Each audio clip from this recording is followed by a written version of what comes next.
বাঁকুড়ার জয়পুর ফরেস্টে আমরা এসেছি। তো আমরা নাইট জঙ্গল ঘুরতে এসেছি। তো এবার জঙ্গলে এসে জঙ্গল ঘুরবো না, সেটা তো হয় না। আর এখানে দেখছি জঙ্গলের মাঝে একটা সুন্দর একটা মা কালীর মন্দির। এর একটু আগে ঘন জঙ্গল এবং সেই জঙ্গলের একটু আগে একটা গ্রাম আছে। এখানকার লোকেদের মধ্যে একটা মিথ আছে, একটা কুসংস্কার আছে যে এখানে যদি কোনো কিছু ঘটনা ঘটে, বাজে খারাপ যেটাই হোক না, এখানকার লোকেরা আত্মহত্যা করে। আর সেই হিসাবে এখানকার একটা রোড কন্ট্রাক্টর এই সুন্দর একটা মা কালীর মন্দির আমি দেখানোর চেষ্টা করছি। এই রাত্রেবেলায় এত সুন্দর একটা কাজ করা মন্দির সত্যি ভাবা যায় না, জঙ্গলের মাঝখানে এরকম একটা সুন্দর মন্দির, মা কালীর মন্দির। তো বিশেষ আর কী বলবো, মা কালীর কাছে এই প্রার্থনাই করবো, পৃথিবীর সবার মঙ্গল করো, সবার ভালো করো মা। এই পৃথিবীর সবাই যেন সব সময় যেন সুখ শান্তিতে থাকে, সুখ শান্তিতে বিরাজমান থাকে এবং সবাই সুস্থ থাকে। মার কাছে এই প্রার্থনা আমি করছি। আর এত সুন্দর একটা মন্দিরকে আমি দেখানোর চেষ্টা করছি। দেখুন কত সুন্দর একটা মায়ের মন্দির, ভেতরে মার মন্দির বন্ধ আছে গেটটা, সত্যি খুব সুন্দর।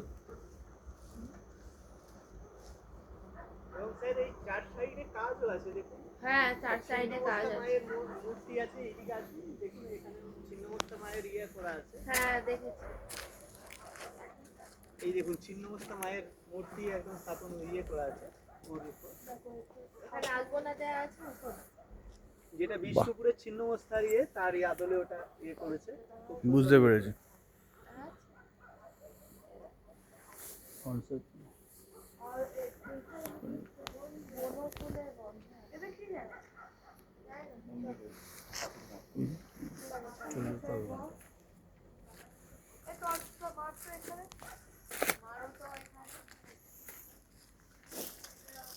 ওইদিকে আছে, এইদিকে ভোলেনাথ আছে, ভোলেনাথের ছবিও ইয়ে করা আছে।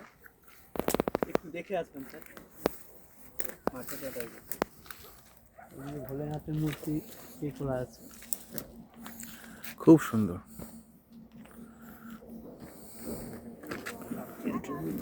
ওই যে যেটা ওই সতীর দেহত্যাগ, হ্যাঁ, এই দেখুন আপনি সতীকে নিয়ে যাচ্ছে ভোলেনাথ, সতীর বাহ। দেহত্যাগের ইয়েটা থিমটা করে যাচ্ছে।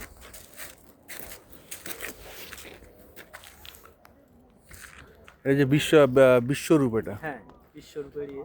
সত্যি ভাবা যায় না, জঙ্গলের মাঝখানে এত সুন্দর একটা কাজ করা মন্দির, সত্যিই ভাবা যায় না, মানে মনটা ভরে গেল। আর আপনারা আসবেন জয়পুর ফরেস্টে, আসলে এই ফিলিংগুলো নেবেন।